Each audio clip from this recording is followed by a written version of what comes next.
L'aventure se termine pour Anthony Marchand, 4ème à Brest. Salut tout le monde et bienvenue pour une nouvelle vidéo sur Gothic Sailing. Au programme aujourd'hui, et comme chaque lundi, votre AEC Flash bien évidemment.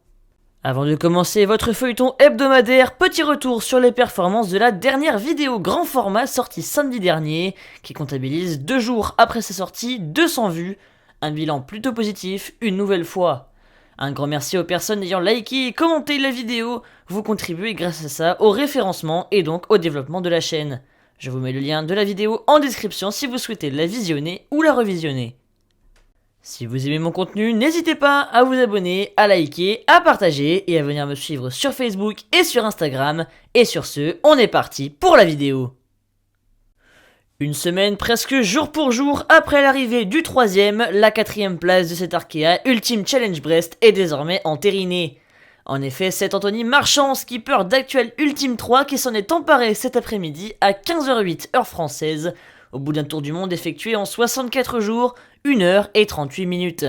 Sur la ligne d'arrivée, il a été félicité par les 3 premiers de la course, Charles Caudrelier, Thomas Coville et Hermel Lecléache.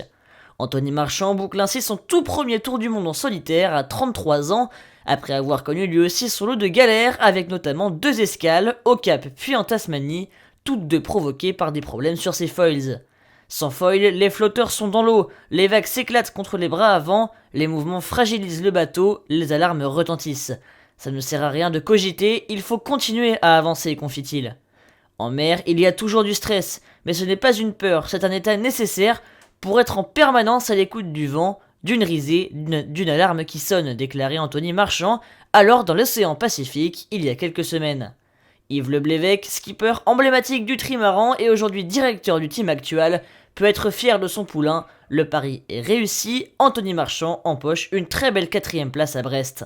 Bravo à lui et à l'ensemble de l'équipe. Après l'arrivée d'Anthony Marchand cet après-midi, Éric Perron est désormais seul encore en lice vers Brest dans cette première édition de l'Arkea Ultimate Challenge Brest. Il ne devrait pas tarder à arriver lui non plus, progressant à environ 26 000 au large du Portugal. Sorti de la pétole dans laquelle il était coincé lundi dernier, Adagio continue de bien progresser. C'était un peu étrange de vivre les arrivées, surtout qu'on peut les suivre avec internet à bord. J'ai regardé un petit peu les interviews, les réactions, le protocole. C'était intéressant, émouvant. Je suis fier de faire partie de ces marins qui ont osé. Et j'attends mon tour, disait Éric Perron jeudi. J'ai forcément hâte de vivre cette arrivée. Je suis bien sur mon bateau, j'ai l'impression de ne faire qu'un avec lui. Il y aura certainement un petit coup de blues à l'arrivée parce que cette aventure s'arrête. Mais j'ai envie d'aller au bout.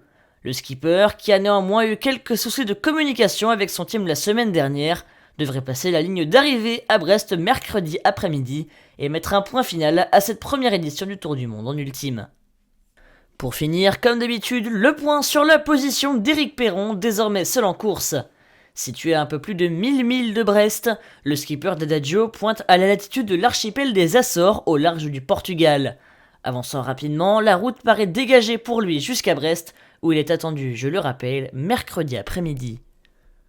Voilà, cette vidéo est déjà terminée, j'espère qu'elle vous a plu, en tout cas moi ça m'a énormément plu d'être avec vous. Avec l'arrivée d'Éric Perron mercredi à Brest, cet épisode de l'AEC Flash était donc le dernier. Un grand merci à vous d'avoir suivi cette série tout au long de la course. N'hésitez pas à me dire ce que vous souhaiteriez améliorer ou inclure dans une future série, en sachant que je reconduirai très probablement ce système de flash pour le Vendée Globe en fin d'année, mais aussi pour d'autres courses si vous en faites la demande. Vous pourrez suivre demain et mercredi l'avancée et l'arrivée d'Éric Perron dans l'onglet communauté de la chaîne.